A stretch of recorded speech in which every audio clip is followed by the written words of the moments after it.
बोलो जयकारा बोल मेरे श्री गुरु महाराज की जय, साचे दरबार की जय। एक बार श्री गुरु महाराज जी श्री प्रथम पातशाही जी टेरी में भक्त भगवान दास जी के घर ठहरे हुए थे। एक दिन राजयोग, ज्ञान योग और कर्म योग आदि विषयों पर सत्संग वार्ता करते करते प्रेम योग को उच्चतम योग बतलाकर हर्षातिरेक हो आनंद मग्न हो गए। नयन मूंद लिए और अश्रुओं की धार बहाने लगे। प्रेमी जन इस दृश्य को देखकर कि महापुरुषों की लीला अगम है, मौन हो निहारते रहे। परंतु नंदलाल भगत जी तो मानो इस दिव्य रूप को निहारने में आनंद मग्न हो समाधिस्थ हो गए।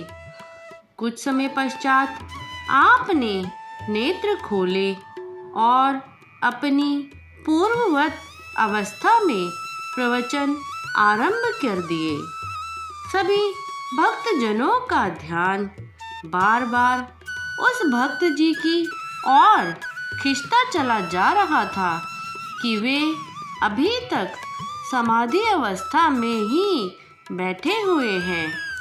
आपने सबकी ओर निहारते हुए फरमाया, भाई इसमें आश्चर्य की क्या बात है? यह सब हार्दिक विशुद्ध प्रेम का ही परिणाम है।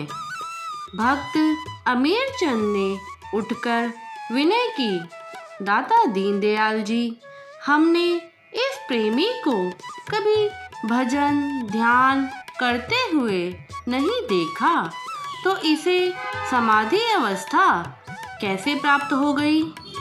श्री गुरु महाराज जी ने फरमाया, प्रेम का नियम ही यही है जो दिल के तारों को झनझना कर आनंद के राग गाने लगता है, उसी राग में स्वयं को विलीन कर देता है और परम पद को पा लेता है। जहाँ पर योगी तापस सिद्ध साधक हजारों जन्मों तक भी नहीं पहुँच सकते। सबने पढ़ा सुना तो है, परंतु अनुभव के बिना उस गति को कौन जान सकता है? उद्धव ज्ञानियों के सिरमौर, नीति निपुण और श्री कृष्ण जी के सखा थे। उन्हें यह कब मंजूर था कि उद्धव ज्ञान की गांठ में बंधे रहकर कई जन्म और लें और लक्ष्य को पाने में इतना समय लगाए। उन्होंने उद्धव को ब्रज में गोपियों को ज्ञान प्रदान करने के लिए भेजा, परंतु रहस्य यही था कि वे प्रेम भक्ति के स्वरूप को निहार सकें। सो वे ब्रज में गए। उनको जैसे ही परा अपरा भक्ति के भेद समझाने लगे तो गोपियों ने एक ही वाक्य में सब सार बतला दिया।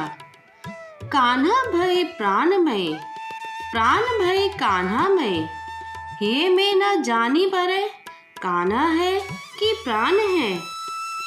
संस्कारी जीव ही सत्पुरुषों की शरण ग्रहण कर इस तथ्य को समझ व जान सकते हैं। यह तो दिल का सौदा है, जितना कोई देगा उतना ही लेगा।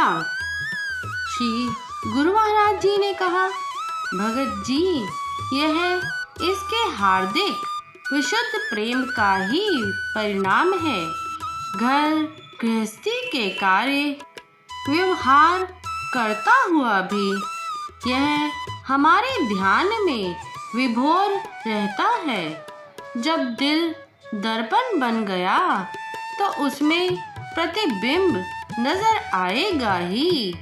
अतः दिल को प्रेम भक्ति में रंग लो, पुनः संसार में रहने का आनंद लो।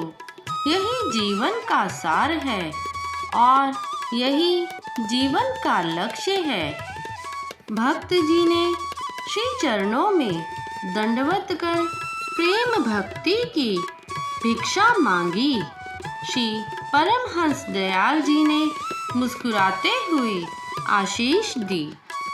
इस प्रकार भक्त मंडली इस अगम लीला को निहार नतमस्तक हो आपके गुणानुवाद गाने लगी और अनायास ही भक्त जी ने कहा कि पूर्व पुण्यों के फलस्वरूप हमें पूर्ण सत्पुरुषों की सुसंगति का सुअवसर प्राप्त हो गया है। इससे पूर्णतया लाभ उठाना चाहिए। बोलो जयकारा बोल मेरे श्री गुरु महाराज की जय, साचे दरबार की जय।